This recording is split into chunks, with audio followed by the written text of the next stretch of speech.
welcome to the Tone Jerks Podcast. I'm your host, Brian Gower, and with me today we have Kyle McIntyre. And we have a special guest in the house. You know him, you love him. We got Mr. Johnny Ray, Mr. Johnny Two Guns in the house. Oh, hi. Hey. Hey, Johnny. You're so casual now. Because you're I'm sipping on my champagne. We do. We have champagne here. Let me get you some caviar and a cigar or something. Yeah, well, now that they've put some regulations on the Caspian Sea, caviar might be easier to get. Was that a joke? No, actually, no. I've never had caviar, so... I'm worldly. Yeah. 90% of the world's caviar comes from sturgeon from the Caspian Sea. Yeah, I know that. I've seen GoldenEye. I know what's up. I played the game. Yeah, That game is the best. It's the best. Seriously, one of, I don't know, top 5 games ever. Yeah. GoldenEye I on do the N64. cheats to where you get the 2 AKs and just or 2 rocket launchers. And It's all about picking Boris and then using your 2 index fingers to strafe left and right constantly. So people can't. Yeah, so people can't hit you until they figure out just shoot straight, and and he'll run into your a bullets. Yeah. I used to just pwn bitches back in the 90s or whenever it came out. Man, we need to get N64 in here. I have N64. N64. Throw it up on the... Got to get a GoldenEye cartridge. We could do it. 4-player tournament go. style. eBay, find that shit. eBay. No, we don't. I have one. Oh, there we go. It's in my attic. There we go. Powers combined. All right. We'll make that happen. Captain Planet. We'll have to do a live stream on that. Are we still doing introductions? Oh yeah. Let's do this. Let's do the what's new, because this is a what's in the future for the GoldenEye competition. Kyle, what's new in your world? What's shaking? What's grooving? I've got a trip planned for Pacific Northwest, which is kind of you're cool. gonna see some of the sites up there. Yeah, I've been there before. Been a couple times. Gonna go to Portland, Seattle, hang out for a couple of days. Well, if there's any people that want to hit you up, when are you going up there? Maybe say hi. Maybe grab a I beer. kind of want to be secret, Brian. Okay. No, October 10th through the 20th. Sweet. So it's quite a good run. So get a break from work. Get a break from the podcast. Yeah, finally. Fuck. Yeah, I don't know how you're gonna fill my shoes, but yeah, I'll come co-host. There you go. But so that should be fun. I don't really have a whole lot worked out, so it's just gonna be like, oh yeah, today we're doing this. just get up there and just Hell go. yeah. Nothing wrong with that. I recently got a shipment from Leon, Pelican Noise Works. Shout out. Yeah, huge shout out. He sent me a. So this is actually for the Flippin' Flippers Box of Love. Yep. So I've been jamming on this Spectre from Chase Bliss that he sent me. It's pretty interesting. I'm not hugely versed in flangers. But he sent you a hell of a flanger then. yeah, this I'm like working my way through. Like, what did I just do? I'm in a different zone all of a sudden. You know. Where am I? Yeah. Yeah, we went from, hey, Kyle, do you play pedals now? Sure do, buddy. Well, here you go. Yeah. Here's the big leagues. I just Good got luck. Like the pro flanger. I Yeah. just got an MXR flanger or a phaser. Well, here's a flanger to go with it. Here's a flanger with 10 million options. You basically just throw up. Blow my mind. Yeah, so I'm working my way through it. So I'm not really sure. I hit a switch. I'm like, what did I just do? I'm going back to the other setting. I'm gonna hang around in this zone. I don't know what 0 does. I mean, I don't know what that really means. Maybe Johnny can explain it to me later on after the show. I need some pedal splaining. Yeah, pedal splain me, please. You got some splaining to do. He also sent me like a shirt and a mug, so I'm pretty stoked on There you those go. too. Nice. I'm gonna wear the shit out of that mug. I wore the shit out of it. Shit out of it. And then recently, I think last week I talked about getting a Morley pedal. Yeah, you got your haul. So I got a bunch of like just broken pedals, and I actually got one. I got 2 of them working. So I got this Morley pedal working. Yeah, and it's really strange. It's called a attack control. Yeah. So it's a volume pedal when it's deactivated, and then it's a swell when it's activated. So I soldered some things. There was a capacitor in there that wasn't even soldered to the board, so it wasn't like some of the effects weren't, or not the effect, the actual swell wasn't working. So I soldered that on. And wonder, like, this thing's been like, it's from the 70s. Yeah. And it's survived this long without going to the trash. How has it survived this long not working? Yeah. It may have been just broken like in the last 10 years or something. Yeah, and it's huge. So somebody must have been like, oh yeah, I'll fix it one day. yeah. But it's missing a jewel. There's actually a jewel light on it too to let you know when it's on. And I got to find one of those. So we'll see. I think I'm going to sell this pedal. I don't think I'm going to use it. I think I'm going to try and Flip get rid it. of it. Yeah. Yeah, there you go. That way. When you're first. I don't. Yeah. So Pedals to there sell. you go. Ooh. We'll see. And I saw some on Reverb go for, quite a bit. I'm like, oh, we'll see if someone was like, oh, that's the pedal I'm looking for. And I don't care that it's like kind of trash and doesn't have a tread, Yeah, an actual all rubber busted up, tread yeah. on it. What is like a couple $100? Yeah, it was 100. So Okay. it was $100 to the one that sold on Reverb, and I'm like, maybe I could just get like $80 for it or 75. I mean, it's not like it's just a swell. I mean, it's not. It's just a volume swell. It's like a Boss slow gear. Yeah. There you Yeah. go. Yeah, yeah. Nice. So it's nothing crazy. It's just like a Have big. you ever seen what the slow gears go for? No. $400 or $500. Oh God, yeah. Shit, Weren't I'm they starting like, there then. stupid? Thank Weren't they you. kind of like Yeah. a shit pedal anyway? They're kind of or like effect that you're like. Yeah, they're hard to use. I've got a clone of one, and it's just there's a sweet spot, and you have to know what time you want for the song you're playing. I mean, I would never play one live because they're not reliable in that regard. But you could use one in the studio and just have your swells. Yeah. And then they're kind of just like, oh yeah, $400 or $500, and people are like, look, I'll give it a shot, and they're like, whoa, this is garbage. It's Yeah, cool. it's- It's made an LA pedal. Yeah. That's what I like about the Morleys. It's like it has like a logo on it, like has official like LA seal on it. Like this meets Los Angeles electronic standards. Yeah, no, that's cool. And that's like is that the Telray era? Yeah. Yeah, all that stuff's pretty cool. So we'll see. I have a few. We'll see. Maybe Johnny will buy it from Yeah, me. Yeah. top dollar. 120. dollar. You know what? 150. Yeah, okay. Because you're you. All right. Yeah. I got me a That's day all. old That's new for me. I mean, I guess that's All right, Johnny. We'll go into some more things in depth, but what's new in your world? What's shaking? What's good? It's been a few months now. Yeah. Start from the beginning. No. In 1981. Let's see. It was like January, I think, last time I was here. Yeah, something like that. So the studio project that Tim and I were doing has become a band. Nice. It's called Modern Love. And you guys came out the other day, which is cool, to a session. It's pretty unorthodox the way we're recording, and we'll probably talk about it more. Yeah. And so I bought some basses because why not? Yeah, my deal was because it's a studio band and it's we're kind of flying by the seat of our pants every session. I'm bringing a different bass every time. Yeah. And after a bunch of sessions, I start running out of basses. And I also have kind of a personal rule about if I'm going to buy a bass, because I kind of have a bunch now, it's got to be as old or older than me. So I've gotten a few recent like 70s basses, and I still buy pedals all the time. Yeah. It Well, seems to be almost once a week. That kind of goes into my what's new. Kyle and I, we went to Earthling Studios and saw you guys kind of like your whole like how you like approach a song. It's like you guys kind of all get together in a room. One of the guys shows you like maybe a riff or some ideas and kind of where the song is going to go, and you guys basically are learning it right then. On the fly. You have your mic, DI on your bass amp and DI for your bass, and everybody's kind of like you're set up to record, and it's kind of like, okay, let's kind of get like everybody on headphones and kind of just jam it out until we go. And it's like, okay, we're ready for it now. Let's push record, and you just jam it out like maybe like several times until you get comfortable with it and be like, okay, that was a good one. Let's go hear it. So you brought, I guess I'm unfamiliar. What kind of bass did you bring? You brought like one with like... It's a Kramer. That's what it was. So it's one of those like 70s. Kramer had these aluminum neck guitars and basses that they would do. Yeah. Sorry, I'm pouring the last of the champagne Get it. into my glass Get it. here.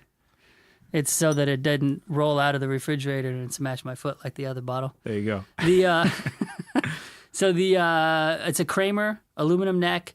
I think that it's a 450B, and somebody could correct me on that. But it's got it originally came with the P style pickup, DiMarzio. So it might be a DMZ something or other because the Kramer models, when they put the DiMarzios in there, they call them DMZ such and such. Yeah. So it might be a DMZ 4000. I don't know. But installed in like a bridge position is a period correct. So an old school DiMarzio jazz pickup, and then added knob for volume for that pickup, and then a 3-way selector. So it makes it like a DMZ 4 or 5000. Anyway, it's aluminum neck. It cuts. It's punchy. It cuts, and it has some I didn't put them on. They were already on some fresh DR Black Beauty round wounds. Yeah. Because Kyle, talks so much shit about my flat wounds. I'm glad I'm a big influence on you. Yeah, no, it was a really cool sound. So, Yeah. yeah, no, it was a really cool bass. And what year was that one? Did you say? Oh, I haven't. Sorry, I haven't run the serial number yet, so I don't know what year, but it's probably late 70s, early 80s. I would say it's probably no younger than 81. Yeah. I hope, because that's when I was born. And Yeah, that's your rule, yeah. That's my rule. Just give it to me if it doesn't. I'm gonna have to. I have two brothers born after me, so I could give it to them first. But neither of them play, so. Yeah. It doesn't work like that. Sorry. But yeah, I would hazard a guess that it's probably 79, 80, 81, somewhere in there. Yeah, it was really cool, and we noticed that it had like an XLR output. Like we could plug I'm like, what does it just go straight to DI from there? I haven't tested that yet. That's my next test. You're like, we're not going to test it out at the studio. No, no. We'll try it later. Yeah, well, I already broke stuff before the last session like a dummy. But anyway, so yeah, it has whoever modified it, and it's a pro job. You guys saw it. Yeah, it looked like it was like It looks like it came factory, that way. like, yeah, factory with and that's stupid. It's got, I mean, the routing on the J pickup is gorgeous. You don't hear any noise in the switching or anything. It's great. And then there's an XLR out, and it looks like it's supposed to be there, and I've never seen one on a bass. And so, what the fuck is somebody doing? They're like, hey, bass usually goes DI, right? Let's just DI the DI. yeah, random. It's just DI right out of it. Put an XLR. I mean, let's show the sound engineer. You mean business? Yeah, it kind of. Fuck yeah! Hey, fuck you, Casbah. DI my bass. So I have two cables hanging out of my bass. DI my bass direct, bitch. Oh, you'd be like Billy Sheehan, but with like DI plus your amp. Oh man, I like that. Dude, can I get a part of your snake there, dude? Could I just get a? They're because he's got the sub or more like the neck pickup plus like the trebly pickups. Oh yeah, those Billy Sheehan's, they're really expensive. But he made one. It didn't have the Billy Sheehan name on it yet, but it was a similar Yamaha that's a lower model, cheaper. You can find them for around $500, $600. It's on my short list. Well, it's on my medium list. Yeah. Wait, how many lists do you have? Dude, I have lists upon lists upon lists. I got lists of lists, dude. I mean, you want my short list for pedals, my short list for basses, my short list for amps, and then I've got the medium list and the long list. Yeah. I'm a fucking list maker, bitch. Just wait around. You'll be on a list. That's right. You are on a list. I just Santa want to tell Claus you ain't what. got shit on me, bitch. I won't tell you what. I'm checking that shit twice. I'll tell Thrice. you what. What? Well, okay, so we got a couple of new basses. I guess that'll kind of go like, what's about some pedals? What's some new pedals that are in your arsenal? Or I guess let's go into kind of what you brought to the Modern Love session, the past one. You actually brought a board this time because you said last time you kind of were. Yeah, I was one of Put those. them on the floor, right? I was one of those dickheads that did the floor. Dude, it's in the studio, so it's different. It's totally different. It's like I also wore no shoes then, and then I was like showing up in basketball shorts. My dreads going. But you know what? I haven't shown up in basketball shorts. There you go. I've worn pants and a respectable shirt. Oh no, I wore one of those like sleeveless cut shirts one time. My titties were all hanging out. While my dad bod was on display. Dude, I'm going to be 37 in 2 weeks. I totally have a dad bod. You got your dad bod. Fuck off, everybody. So, I was on the floor guy. I was running So, I talked just now. I said I broke something before I went. I have Tronographic Rusty Box, which is Tronographic is the brand. Rusty Box is the pedal. It's based on the Trainer TS50B. I hope I got that right. Anyway, it's the shellac bass tone.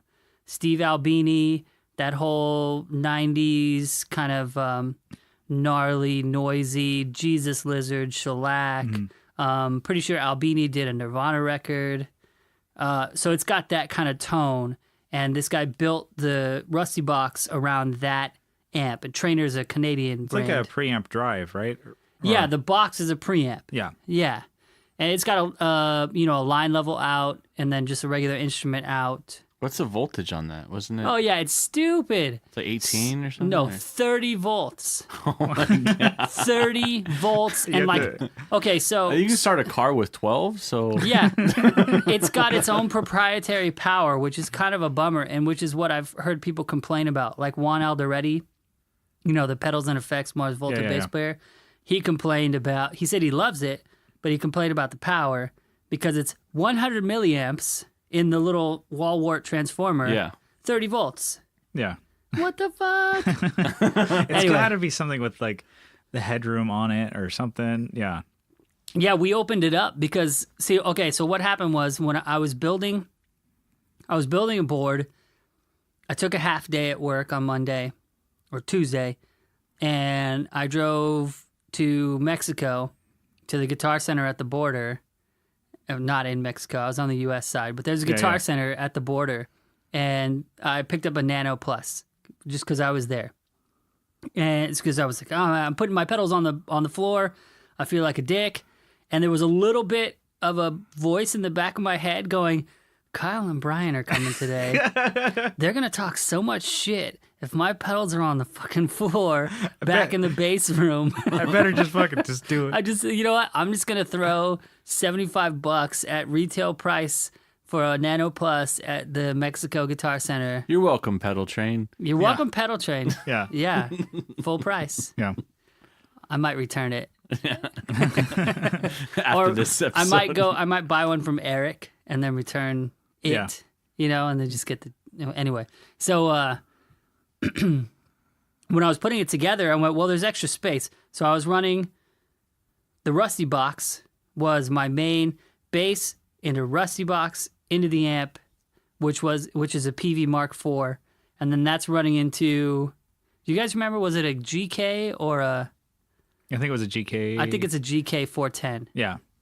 I don't really know. It's not my cab, but it's there. And you it saw sounded the good. space. Yeah. You saw the little bass closet. I didn't want Yeah. to bring my son's 610 because there wouldn't be enough space. And he's got, like, he must have done, Mike Camus, who owns Earthling, he must have done the science on the acoustics in the room because how he's got the mic, it's always sitting right there. Yeah. Yeah. I don't want to mess with that because we've consistently got great bass tone. So I just leave it enough alone. It's whatever bass I brought that day, which is different every session. You gotta get a new bass coming up, right? No, I still have some I haven't used. All right. You can borrow one of mine, too. I have a Squire sitting around. Yeah.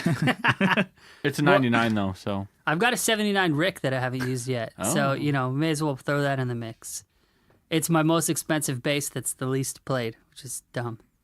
So I started adding after the Rusty Box. I started going, okay, well, that's good, but I'm getting bored because I like lots of toys. I added the Fairfield Circuitry. What's that compressor? Accountant. Yeah.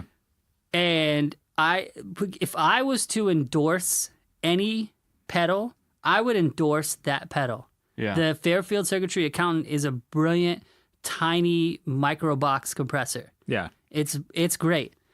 I think. Yeah, I tried you it guys on, have on played guitar. it. Yeah. Yeah. It's really cool. It's got so many options in a little box. It's got the one, like gain knob, and then it's got the pad switch, which is 3-way, and then The ratio and the stuff. ratio, 3 different selections on the ratio. Yeah, it's great because it doesn't sound like, I don't know, it's not too squashy or anything. It's like, it's kind of what you want out of a compressor. It's like you want to, you don't want to like hear that it's there, but you want to feel that it's there. It's like, that's what I'm like with some compressors. It's like, I like the effect of like sometimes like the SP or like the MXR compressors where they're super squashy and like, country players and shit like that would use them, but it's like, it's not always a usable effect. It's not an always on effect, I guess. Yeah. Well, actually, But for the accountant, that one's like an always on. Like, okay, like that can be like blended with the sound. And that's what's cool on guitar. And it's like for you on bass too. I'm like, oh, if it works for both. Yeah, that accountant. So for years I used the. So a confession here. I guess I'm like a super fan of Juan Alderete. So Facebook says, because I'm always liking his posts. It's like, who's this Johnny Ray guy? Do you know that Facebook gives you a badge if you become a very frequent fan? Did you know that? No. Yeah, I got a badge from Facebook for being a Juan Alderete super fan. God damn it. And I declined it. Just out of, for integrity's sake. Was there like a whole ceremony and stuff? Like, showed up? Fireworks and gold stars and You show up and present it to you. Yep. But no, it's a real thing. If you like one particular person's posts enough, which I probably like every single one he posts, they give you a badge and it's a superfan badge. Fuck that! I declined it. Like, I was like, you. no, Shit, Don't call me out. I need Facebook. less time on Facebook. Sorry, guys. I sit at a computer all day at work.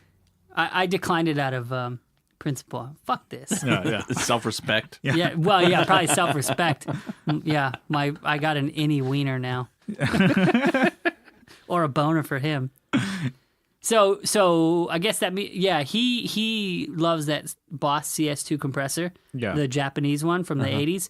So I was using that forever, and I bought the accountant because it was smaller, and I was doing a bluesy rock and roll band, and so I had only a limited amount of space because of the stages we were on, and the compressor blew it off my board, the accountant. Yeah. And so that thing, but you're saying it's transparent. It doesn't have to be transparent. That's the setting I have it at. It's actually, it can squash too. So it can do both just in a small little form factor. Yeah, it's great. Like I said, if I really were going to endorse, or I guess I would be endorsed, right? Is that how it works? You're endorsing them now. You're like, I like this one. Fairfield. Cool, whatever Either you guys way, said. I like it. It's cool. That crazy Canuck. No, I think they have a cool look on their actual pedal. Everything's stamped, which is really cool. Mm-hmm. They're all stainless. I mean, they're all the steel aluminum. enclosure, aluminum, steel, whatever. Yeah. I don't know And the they difference. they either have a machine that does it, or they have a guy like he pulls out a little tap and goes, or a little like die and goes, bang. What's the next one? Oh, I'm doing Fairfield here. All right, A, done. Okay. Oh, I spelled that one wrong. Throw that one away. Next one. Dude, I'll take some of the cast offs then. It'd be There's some crazy stuff, don't they? They do. Yeah. Was it Randy's Revenge? Randy's Revenge? That's the one. Ring Mod. Yeah, we were in the parking lot outside Earthling talking with Eric about that. Because we were, what was that? What was the ring modulator I brought over? MXR? Dunlop? It was the way huge ringworm. Ringworm. And I flippantly said ringworm is like a toy compared to the Mogerfoger, the 102 ring modulator, MF102, and the Randy's Revenge ring mod. And it kind of is, but it's really good too. But the Randy's Revenge ring modulator, it doesn't have as wide of a sweep as the Moog ring modulator, but it sounds so good. And then you also had is that Lone Wolf? What it was? You had that one. Yeah. It's it's like an HM2 pedal. Yep. And like surprisingly, that sounds great on bass. Oh, it sounds so good. Yeah, I was shopping for HM2s recently. I don't know why. I think me and Kyle maybe were talking about the MT2 a few months ago. And I went, wait a minute, that's like the shitty little brother to the HM2. Yeah. So I want to get an HM2 just to see, because it's got the two-band EQ, the low and the high. Maybe I'll boost the low a little bit and see what it does.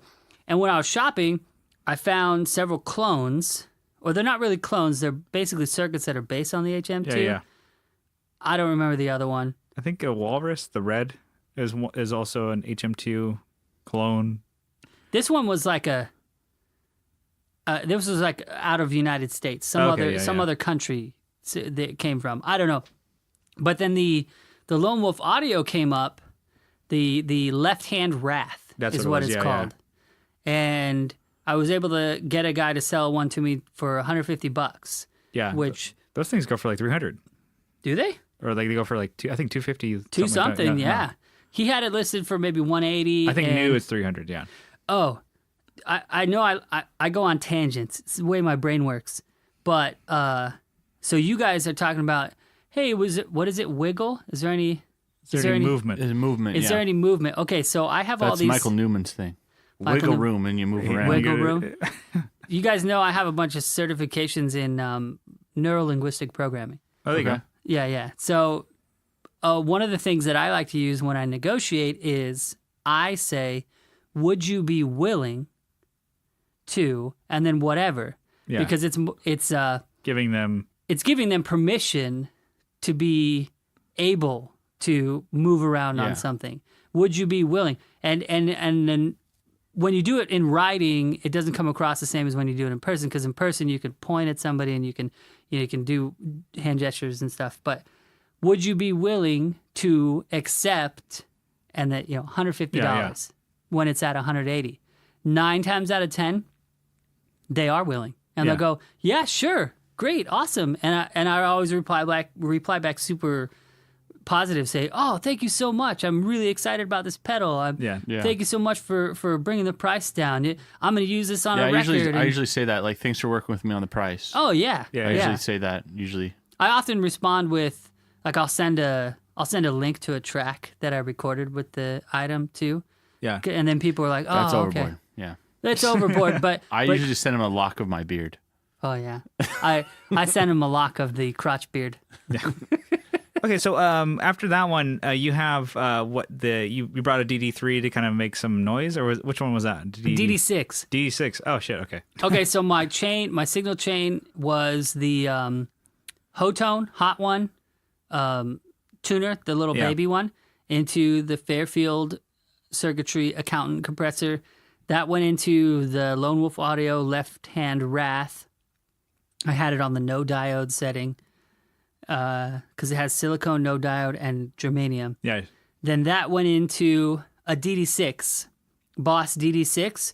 And there's a trick where if you put it on the warp setting, which is all the way counterclockwise, and you turn the effect level all the way off, you can play through it, and it doesn't affect your tone. Well, it doesn't affect it too much. Yeah.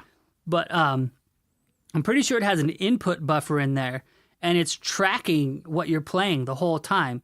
So if you turn up the feedback to where it's just counterclockwise of where it self-oscillates, then you can play, and then switch it on, and it'll catch a little bit of a loop, and you can play, and it doesn't delay, it doesn't do anything to your tone, and then you hold it, and it'll catch whatever you played previously and cycle it. It'll feed it back. Oh, that's crazy. Yeah, it's a trick that not a lot of people know about the DD. There's several of the DDs that do this. I think the 3 and the 6. Yeah.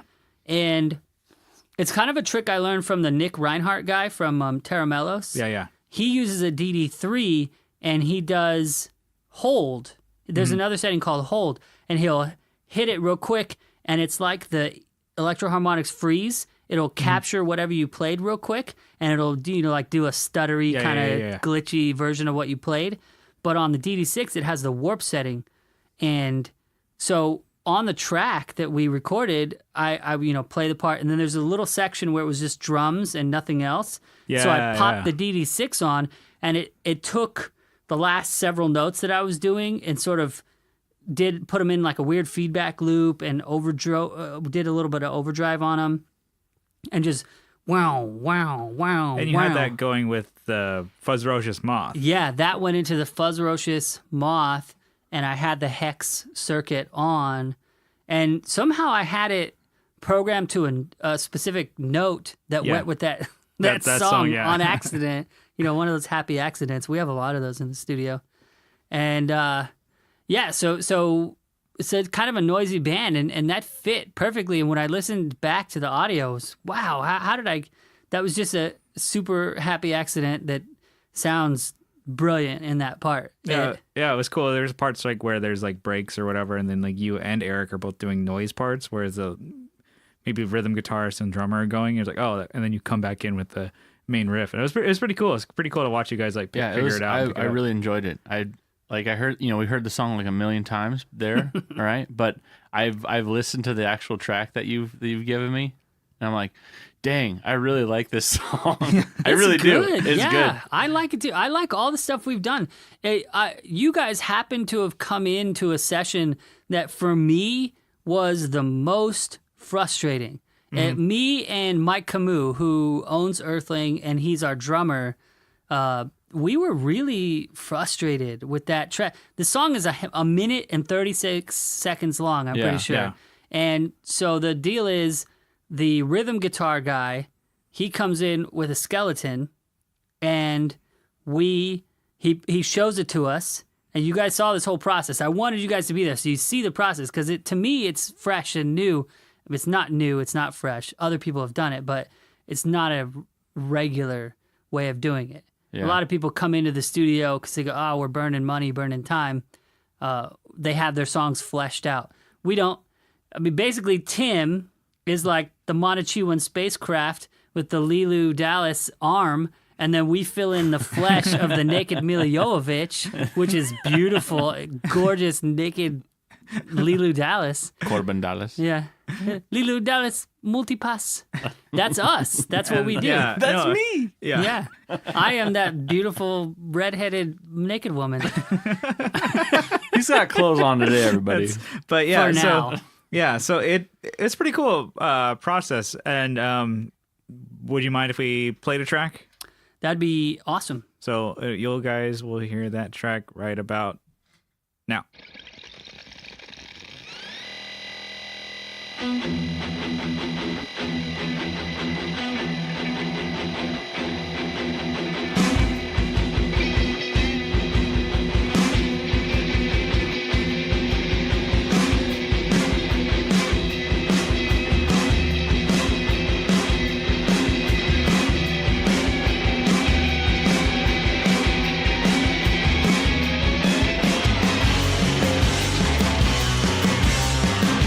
Genetics have their advantage until you feel some pain. Modern scriptures at your disposal. Just stare at me. This is what you wanted. You call it modern love. I call it modern hate. You call this modern love. I call it modern pain. Pain. What feelings can we encourage? Time to run away. Let's digitize paranoia. Just stare at me.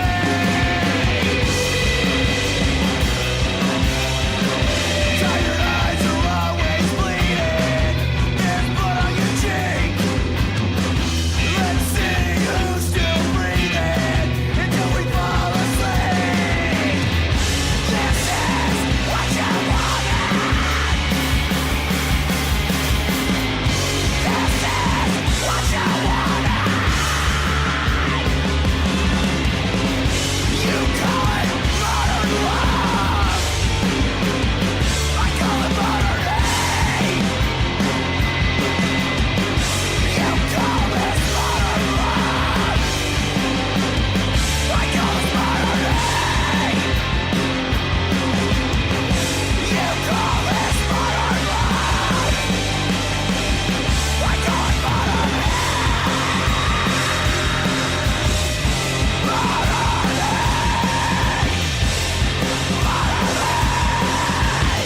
All right. So we actually had a call out for some questions and topics from the Facebook group, and we had a good amount of them. So do you want to just chip away at some of these, Johnny? Okay. So we'll go to the first one I have here from Jason Fuzzmonger.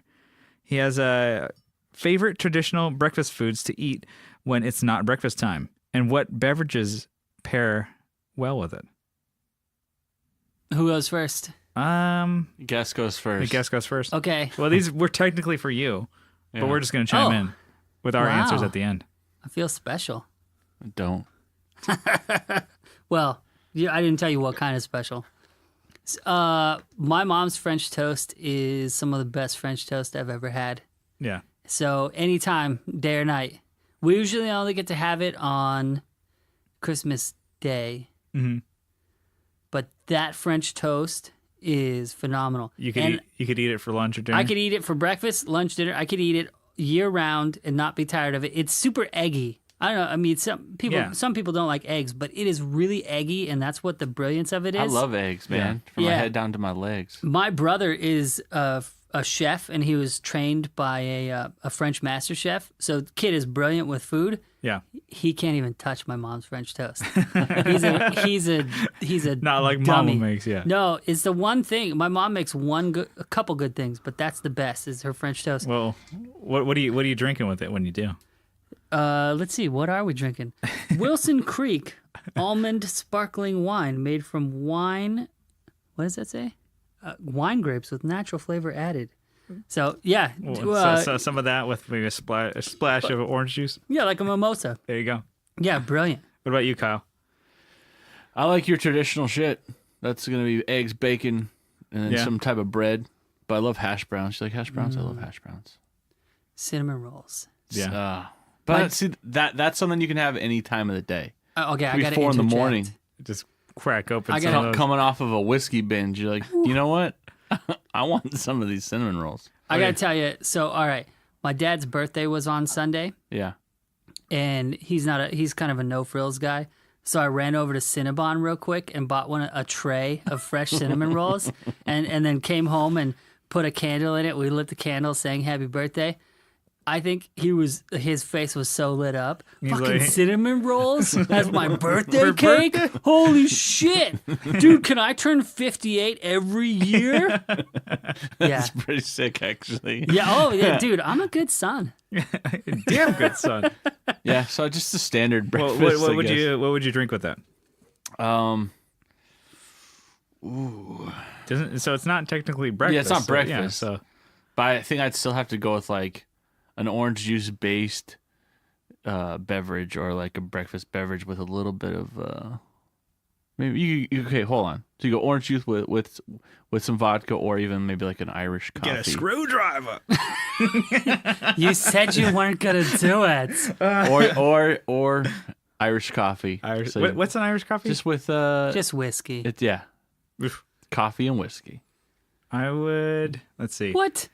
Dude, his name is McIntyre. My last name is Reynolds. You can't talk shit about No, Irish. I'm like I've This never is had Mick it. Gower Gotcha. over here, I dude. mean- McGower. Yeah, I've never had it, but no, there was the one time when we were like early flight. I think we were like it was like 6 a.m. Kyle and our buddy Train. We were like, okay, cool. We was like, well, we have like some time to kill. Let's just go to the bar, Let's go to Sky Bar. Sky Bar. And so like they ordered like these like cocktails because they're like, oh, let's get breakfast type cocktails, like Irish, like whatever. Theirs sucked, and I was like, just give me a beer. And they're like, oh, beer at 6? And I'm like, yeah. Yeah. And it was like the best one. Everybody's like, they had the shit cocktails. And I'm like, man, this No. kind of sucks. And I was like, Mine no. was not shit. The second one was shit because she must have been stupid.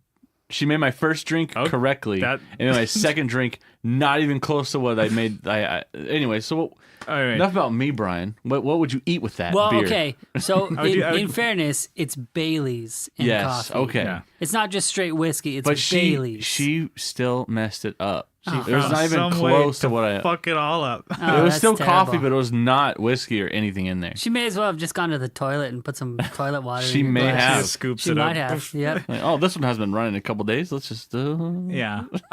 It's the toilet's been running. it's I don't know. I'm like eggs, sausage. So just kind of like, I want to say breakfast burrito, but is that traditional? No, that's delicious though. No, you know what? Like, I'll break the rules.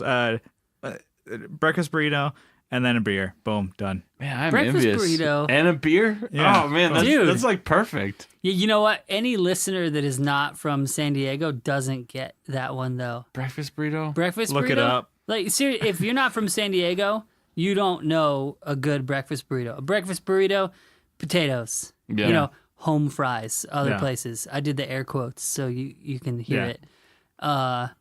Some sort of pork, either ham, bacon, which is the best, or sausage, Yeah. eggs, cheese, Yeah. and then you get a good salsa, like a red salsa. You like Yeah. the not too spicy.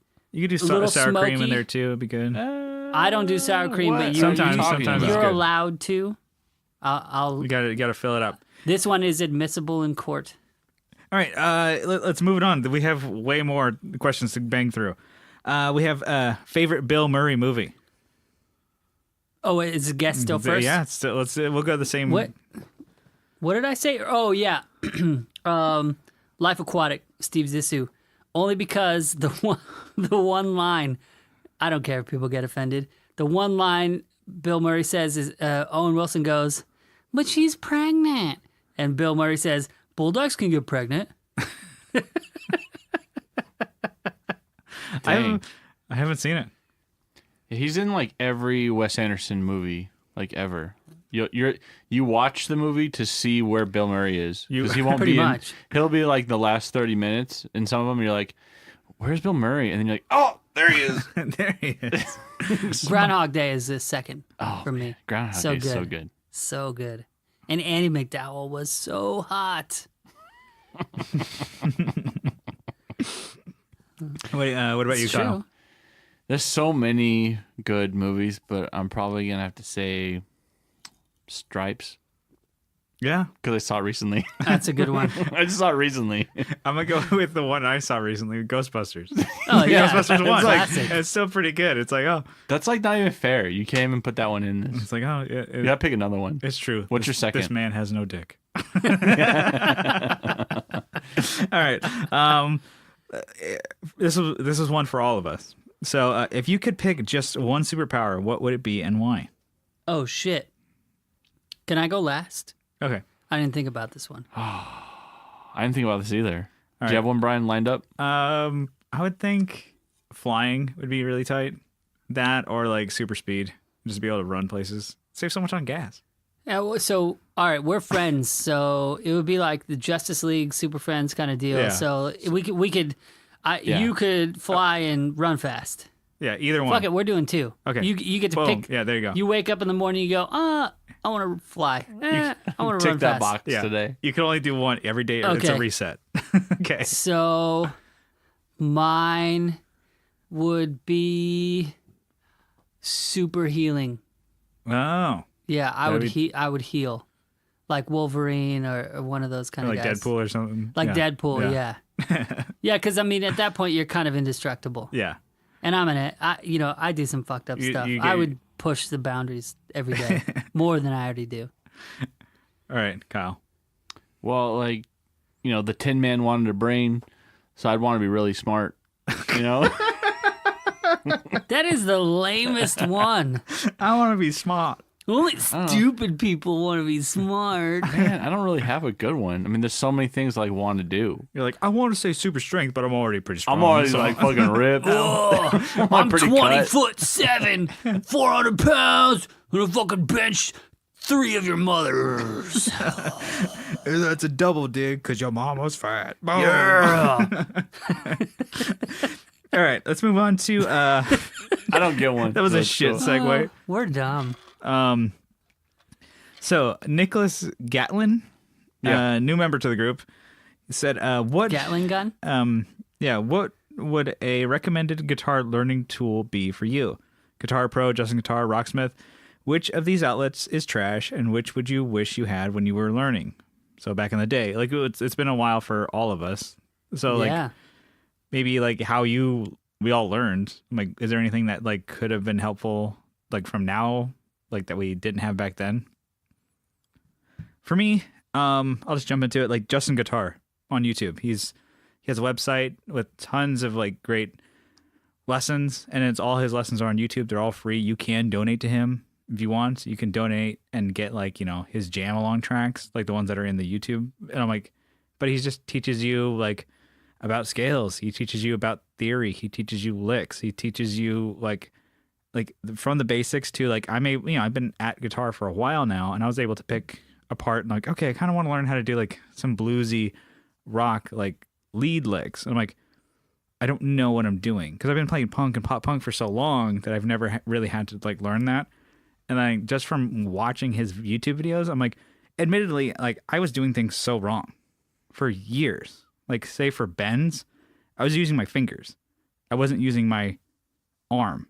Like your wrist, like you keep your fingers like solid and you move your wrist to do bends because it's way easier to bend strings with your arm than with your finger. And I was like, it was like an oh my God moment. And I'm like, just like having that, I would have, I never had YouTube when I was like 14 years old, 15 years old. I'm like, fuck, if I would have like had the gumption to do that, and take lessons, like, cause I initially took lessons for bass and it was cool to get me up and running and learning how to do stuff. But I'm like, I never, went further for guitar. And then as far as like, I took singing lessons and that helped out so much. So I'm like, think of like nowadays, I'm like, I think there's other things like, Music is Win. You can get things on like other different, like, pay like per lesson kind of like, plans and stuff like that. I'm like, that's pretty cool. That's all just, you can get it on your phone. You can watch it on your computer. I'm like, I'm sure there's other ones that I'm not even aware of, but I'm like, those type of like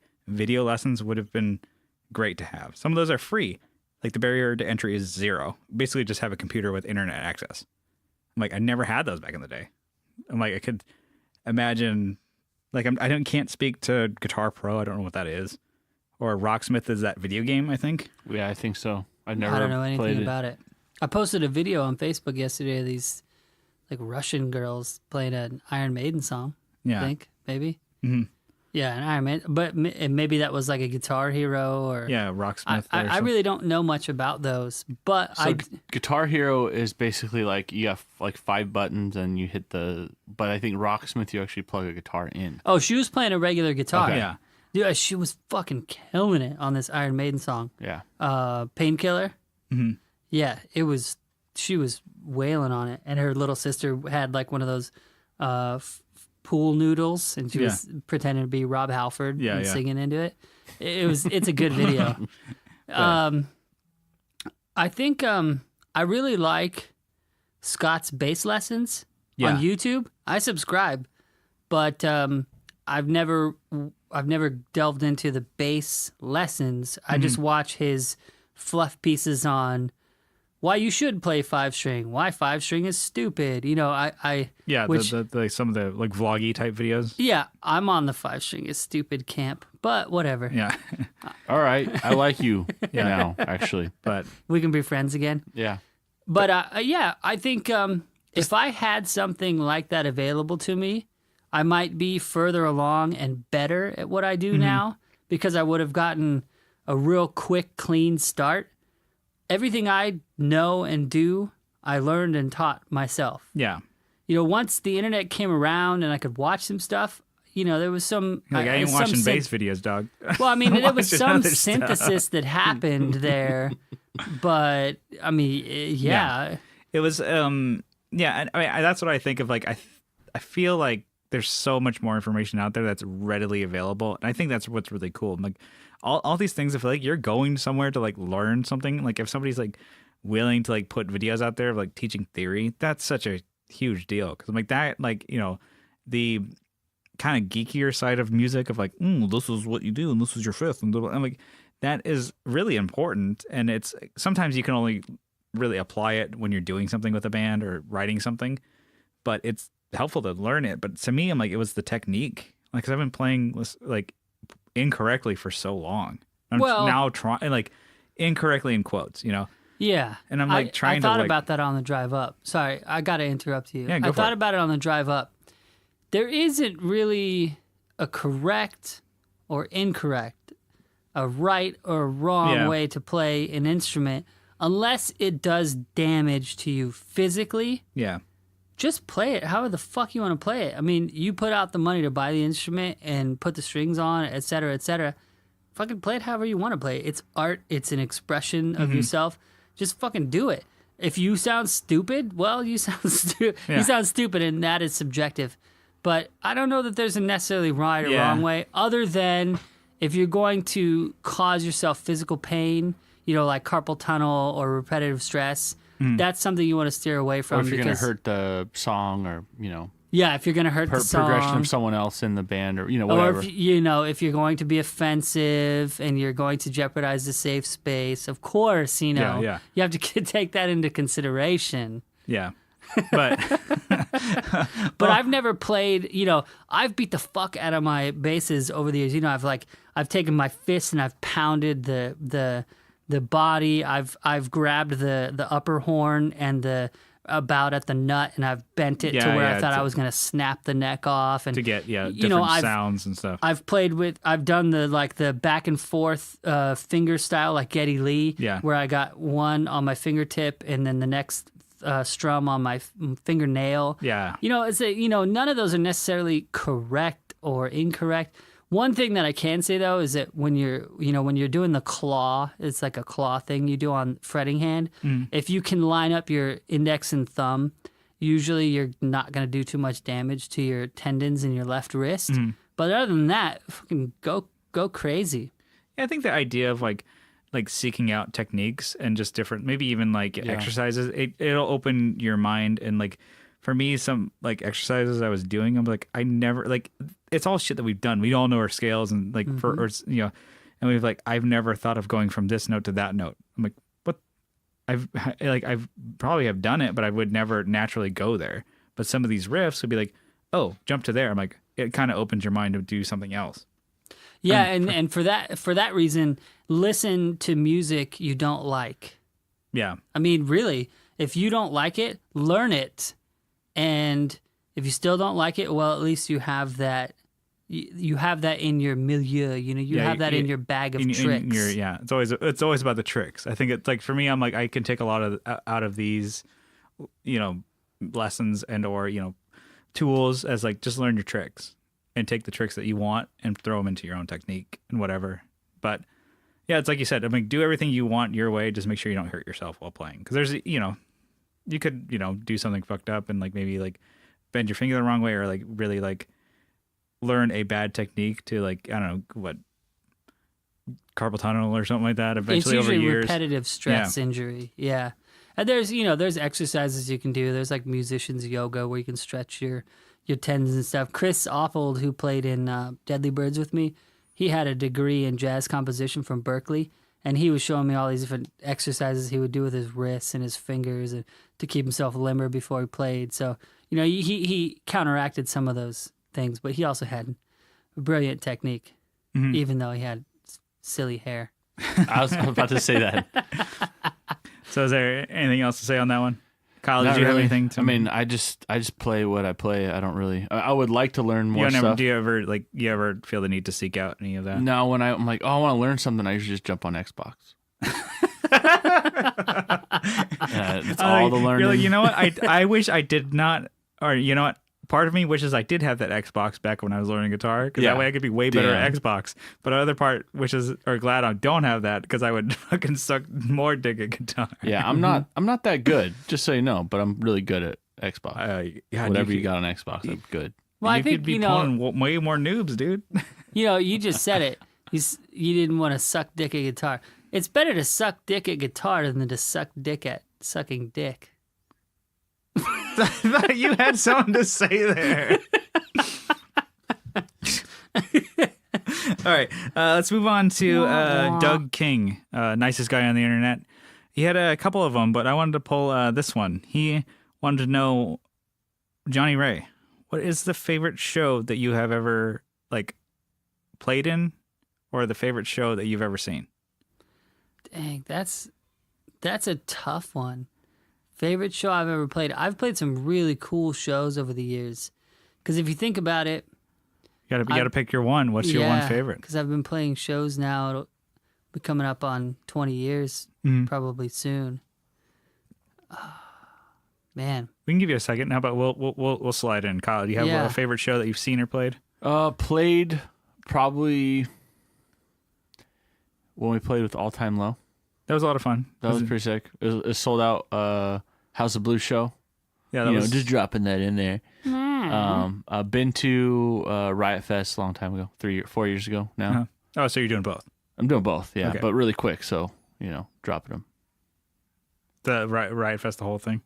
Yeah, it was 3 days. Like every day was good. It wasn't like, oh well, hated that band, hated all these bands. Like, okay, well that band wasn't that great, but like this band was good. There's like 80 bands. So Yeah. I think for us, for me, I'd probably say like our CD release show that we did for It's About Time back in 2008 was a lot of fun just because it was at Soma Side Stage. Yeah. We had a lot of people there for us, and we knew that they were there for us because we already saw the numbers for the other bands. They did not do well. And we had a lot of people there that were just waiting for us. And we closed out the show. We headlined. It was like a proper headline. We replayed like 45 minutes. We played the whole record pretty much. And we like had sold it like, it was like, one of those things where it's like, oh, your CD release, but it's technically has already been out for like a couple weeks. And people were like, bought it on iTunes. People bought the physical ones prior, and they already knew the lyrics and sing along. And that one was probably the most fun. I doubt we played that well because I was not I didn't play well because I wasn't as good of a guitar player as I have been. But I remember people that were one still stoked though, being just a lot of fun. It was like something because we kind of did a little more of a proper thing where it's like we just did not play shows for a good 8 months leading up to it because it's like, okay, we were always like play shows, play, and then we stopped to record a record, and then we released it, and people were like, I have not seen you guys in a long time. You guys always used to play. And so it's a thing where it's like you saturate your market, and then when you don't, people are like, oh, I want to see you. Now you have an album out. Oh, okay, cool. And it was kind of like, boom. So it's been about a decade since that. But I'm like, I remember that one was a lot of fun. We've played bigger shows, bigger bands and stuff like that, and opened up for like bigger acts. But that was one that I remember being like, that was like our night. So. What about you, Johnny? Like ones that you've seen or you've been to? Yeah, that's always a good strategy. The holding back on playing shows for a while while you're working on something, you come out with a whole bunch of new stuff. That's cool too when people sing along. A lot of the shows with the band Deadly Birds were really fun. You guys went to a bunch of them because the crowd was always so into it. Yeah, they were always ready for a party. Yeah, they would sing along. I mean, it was a bar band. It was a crowd-friendly band. So a lot of those shows were good. But I think one of my favorite shows, and I think you guys were also at, was St. Patrick's Day 2007 at Soma Side Stage. I'm pretty sure it was sold out. Yeah. Not because of the other bands, but because of us, Atlas of Id. And we outsold the other bands just like 3-1. That was a good show. I have a live recording of that too. Yeah. March 17, 2007. Yeah, I remember that one. It was like heavy. You guys were like pounding pavement to like promote it and like flyers and giving really promoting it. I remember that one. Yeah, that's cool. That ended up being the very last show I played with them too. I walked away after that. Well, I mean, ended on a high note, I guess. Yeah, I did. George Costanza that. Yeah, you ended it on a high note. Yeah. Well, and my favorite show I've ever been to is probably one of my first Warped Tours, 1999. Yeah. At the Del Mar Fair. Yeah, long time ago. I saw Ice-T with Body Count. Oh, shit. Yeah. Damn. Yeah, it was fucking good. And Suicidal Tendencies was, I think, maybe right after or right before them. Eminem, when he did his Slim Shady record, What My Name Is, that guy. Yeah. He played that then. And this buddy of mine actually threw a full Gatorade bottle at him, and I didn't. I'm gonna say it. I did not. He did. That ended up on MTV News. Oh shit! Him throwing there. I mean, I have other shows. I was a stagehand when I was about 18 to 21, and I worked at the San Diego Sports Arena a lot. So I have some cool stories from working those shows. So there were some cool shows in there too, but. Yeah, I think Warped Tour 99 at Del Mar Fair in the little horse arena was pretty damn cool. It's Dropkick Murphys and maybe No Use for a Name. Oh, nice, A whole bunch of old school like Fat Records and Epitaph bands. That was a good one. I had just graduated high school. Yeah, it's a good time. Yeah, that was a good summer. So and then wrap that up with that summer. That was a good time. Nice. So we had one from Co Schneider, friend of the podcast. He says, I'm writing a set for my new band, and all I have is a drummer and me so far. Should I write the whole 30 to 40-minute set and then bring in a bass player and say, hey, here's the songs, learn them? or muddle up a band practice now with, bringing a new member in. So far, I guess things are kind of going well with him and a drummer. He's on guitar and vocals. Should he say, hey, let's bring in another member now, or just learn, get the whole set and get a new bass player to get him show ready? I go both ways on that one. Do you want to be egomaniacal and go, this is my show, these are my songs, learn my songs, which you totally can. I mean, it's your vision. Sure, write them and send the tracks to the dude you want to come in, dude or dudette, to play the bass and have him play it as it is. And I'd be happy to do it for you. I'll volunteer. Yeah. Or you have a guy come in. There you go. Throw your hat in the ring. But I'm a terrible bass player. I'm throwing my very stylish hat in the ring. My hipster hat. Or, yeah, man, I go either way on it, because then the other one is bring somebody in, because when you have another, as long as they're capable. Okay, so the caveat of the other way of bringing somebody in, they need to be capable and able to play they know their instrument and they can play and they know scales, they know what you're playing. They can jive with you. If that person comes in, you might get something you never thought possible out of it, yeah. Because it's like you guys all go to this place, this mystical, magical ether of a place together, and bring something, and bring something back that you could not have produced on your own, that took this other person to be able to take it there with you. So, but only if they're capable. Yeah, there's something to be said about, collaborating with other humans, on songs, but it's also still kind of cool if you can do the whole track and everything by yourself and then have other people in. Still, performing live is a big fun part of it. So it can go either way, I would say. But it's exactly what you said. If you're having problems finding a bass player and you're like, oh, let's bring just some random dude, let him borrow my bass and play the stuff, then it's gonna sound like a random dude coming in and playing, especially if he's not capable of playing with your band. They're like, oh yeah, this song is in E. Like, what? I bet Ko has a lot of good gear too. Yeah, he does. Yeah. Well, I know he's got that 60s EBO, right? Oh yeah. Hey, Ko, I'll play that EBO. Yeah, I'll play that. You write the songs. I'll write the songs. You be the Barry Manilow, or actually the guy who wrote the songs for Barry Manilow, and I will play your EBO. And you'll be Barry Manilow. Yeah. I'll be Barry Manilow on a bass. On bass. No, what I think is he's in between phases. It's either you kind of start over. You have your skeletons of songs. Yeah. And you kind of start back okay, drummer kind of knows what's going on. Let's kind of see what the bassist is going to do. Or you write what you want and then just introduce a bassist. I think he's kind of in between two points right now. Yeah. I'm at a point with Just In Case where they wrote and recorded a whole record where I think Adam, the guitar player, just played all the bass parts, and it sounds, it's already out and everything like that, and they just need a bass player to fill in for shows.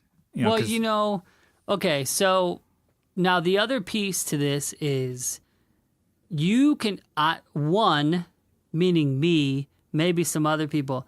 I can tell when a guitar player wrote and or played the bass line, and I can tell when a dedicated bass player wrote and or played the bass line. They sound different. So that's another thing to take into consideration. Do you want it to be a guitar player wrote his guitar parts and a guitar player wrote the bass parts? Yeah. Or do you want a dedicated bass player who comes at it from a different perspective to play and conceptualize? Because that's really what he's asking. He's asking, do I write it and do I come up with the concept and do I write the composition, or do I let somebody else have their voice in it? Yeah. Yeah, exactly. Okay, that's kind of what I was getting at, but never got there. Yeah. See, it takes Johnny to bring it all back. Thanks, Dude, Johnny. I'm a few drinks deep, man. Yeah. That's what'll get you. That's a good one. So if you want to bring somebody else into the writing process, that's kind of where it all boils down to. Because playing live, you'll be able to get a bass player to play live, because a competent bass player will want to play a show. especially if it's like a like halfway decent show. I'm like, Yeah. hell yeah. It's like, I'll I like work being with this, on yeah. stage. It's fun. And so, but I'm like, whether you want somebody to like help you write the songs, and sometimes that's not always the most fun part. Sometimes that can be pretty frustrating too. If you can't like, okay, we can't get this part. It's like, like you were saying the other night, it's like, okay, you guys were trying to lock this part down, trying to lock in with what the rhythm guitar player was trying to do in Modern Love. And you're like, but it's still Yeah. fun. So that's where the other part is. Yeah, it was fun. Luckily, so here's my trick in the studio when we're with Modern Love. I have a headphone that has a coily cable, and the cable out of my bass is coily, and I just kick them around a whole bunch when I'm feeling frustrated because they bounce right back.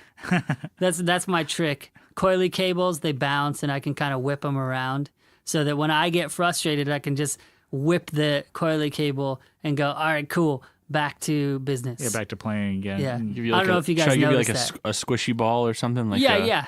It's like my stress ball. stress reliever? Yeah. So, and the thing is, it can be stressful, but not like anything like too crazy. It's not like fucking work or anything, but it's still fun. Yeah. And then so it's like, okay, you can just add that other element of like somebody else could be like, okay, I'm adding my feelings to the song. I'm adding this part to it. So it's really not necessarily down to any performance or an instrument. It's really, do you want to collaborate with somebody else? So Yeah. Do you want their flavor in the there's- recipe? honestly, like, there's not really a definitive answer. I'm like, it's good both ways. So there's positives in either way. It's like you know, simple bass tracks that a guitar player can play, like that. Like, oh, I just want to like track this, get the bass solid part down. Those sound fine. They're not like terrible. And then, but if you have a bass player, like I've done that too, where I've demo songs and I just like play a simple bass line and show it to Kyle, and he's does something with a lot more groove to it. Yeah. And it's like, oh, that totally adds to a song, but it's not gonna, make a song not be something. So if like I didn't have a bass player, I'm like, yeah, I could do my own thing. It's not gonna be as good in this case because Kyle's, like you said, he's a competent bass player. Oh, thanks, And- guys. Well, he sucks, you're here. but he's been playing long enough that there's a thing. I can fake it, right? No, you have a Till voice. you make it. You have a voice, and people who have just started playing, they might technically be very proficient, and they went to school and they can run circles, do crazy arpeggiated riffs and stuff on a guitar or bass, or do crazy drum fills, but it takes a while to develop your voice as an instrumentalist, as an artist, as a musician, whatever. It took me a very long time. It took me like 10 years before I really figured out this is me through my hands, through this instrument. I can play. You guys have seen me play. I can put whatever the fuck pedal, bass, amp, whatever down in front of me. It still sounds like me when I play. Yeah. So I guess that's kind of the crux of it is do you want somebody else's voice? Okay. Yeah. And Kyle has a voice. You can hear it when he's playing. It's a thing across all the songs, and when he's playing live, it sounds like Kyle. And when you play, it sounds like Brian, because you've been playing and you put in the time, you put in the effort, and you on your instrument. Mm-hmm. You could probably play piano and it would sound like Brian, even if you weren't technically proficient. Yeah. So yeah, that's like a whole, you could do like a whole 3-4 episodes on that, somebody's voice. It does take a while. Like with opera, they say, what is it, like 10 years before they go through college studying opera and all that, before they find their voice, before they're fully developed and Yeah. everything. Yeah. I think I didn't really find my voice through my instrument until about 2005, 6, 7, somewhere in there. I was like, okay, this is solid. And that's 6, 7, 8 years into playing. Now I'm like the Pavarotti of bass, bro. Andrea Bocelli, thank you very much. Or whoever sang the song in Step Brothers. Yeah. Whoever it was, I'm you. Yeah, I'm that dude. Boats and hoes. Yeah. So Cole, we kind of didn't answer it for you, but it's Sorry. So good luck. It's up to you. If you need a bass player to fill in, call Johnny. If you need a bass player, there are 3 on this podcast right now. Yeah, you can hit either, any of us up. We're in San Diego. You know us. Yeah, just have some whiskey or beer for us. Yeah. Or champagne, whatever. Yeah, Champagne. We're not discriminatory. Well, I think we're gonna end it on that. Thanks, Johnny. Thanks for stopping by again to the Tone Jerks garage here. So before we go, I just want to say thank you all for tuning in to the show.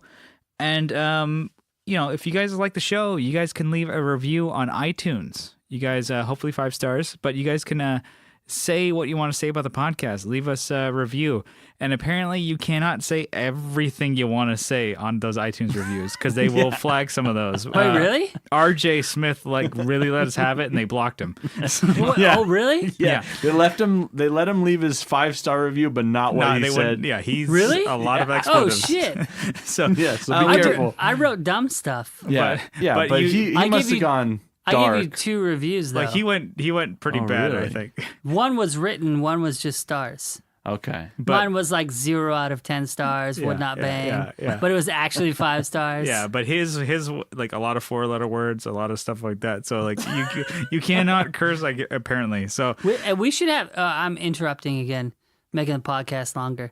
We should have RJ and me, because he's cool. yeah. RJ and me on the You same guys episode. you should just do the podcast when both of us are on And then vacation. we well, Yeah. Kyle's going on vacation. We can make that happen. Where are But you going to go? He's going. Yeah, No, but where are you going to go, Brian? I'm not. I'll going send him anywhere. off somewhere. Yeah. It's gonna do a Badlands? staycation. I'll set up the Zoom and just go to the bar, and you guys can do Yeah. a podcast. We should just do an on location at a bar. As an audio, I'm like have to edit the podcast? No, but I like the idea. I like the idea though. Do you want to read the review, Kyle, or do you want me to do it? Because you do not have it pulled up. I don't have it pulled up yet. You're like Wait, struggling. how do Man tries to read from the phone. I'm down. I can read it. Where's it at? All right, magically I have it up here. All right, so it's titled "The Bearded One and the Other One." Who's it from? This is from Tina Bina. This is a 5-star review, so There you go. we're already off to a good start here. It says, "Great cast, bros. Great cast." That's it. That's it. That's all you need, I guess. Yeah, That's so pretty good. I'm like, That's pretty good. I don't know who that is. I don't know. Who is it? Tina Bina I don't know if it's Tina Bina? Are they or Bina. Maybe. Tina, Christine, or maybe it's Christina. I don't know who it is, but Are they fans of like Bob's Burgers or something? maybe Could be. maybe. Yeah. But yeah, I mean, thank you for the review, and Is that the only one? that's the only new That's one. the only new one. Yeah. And then if you guys really like the show, you guys can help support us on Patreon for as little as $1 a month. And if you guys double down, $2 a month, $2, bro, you guys get an extra episode every week. And we are getting, more beers into Johnny, and we're going to record a super special episode for you guys. So we just wanted to thank all the people who have supported us on Patreon. Quickly, we're just going to give you guys a quick shout out. So we have Co and Paul from the Flippin' Flippers podcast. We have Michael Newman. We have Abe Newman. We have Doug Gann. We have Jamie Davis. We have Jason Fuzzmonger. We have Fat Foot Effects. We have RJ from Teletalk's YouTube channel. We have Like My Pedals. We have Bruce Banana. That's it, yeah. Jim Bowers. Will Lehue. We have Pelican Noiseworks Leon. Oh. We have Doug Christ. We have Mr. Johnny Ray. That's me. That's me. In the flesh here. And we have a new one. We have Mr. Andrew Walsh. That is... That's a Canadian dude. yeah. Yeah, he's in I like that guy. He says I'm funny. Dartmouth. I think he's in Dartmouth, right? Yeah. Nova Scotia area. Nova Yeah. Scotia. Yeah. A lot of Irish. Are there? So I don't know, man. I'm just just making talking shit shit. that's a question. Fuck you guys. So we just want to thank you guys. Thank you guys for tuning you so in. much. We We had a lot of appreciate fun. it. We're going to have more fun on the Patreon. You guys should join us. We love you. We will see you next time. Bye-bye.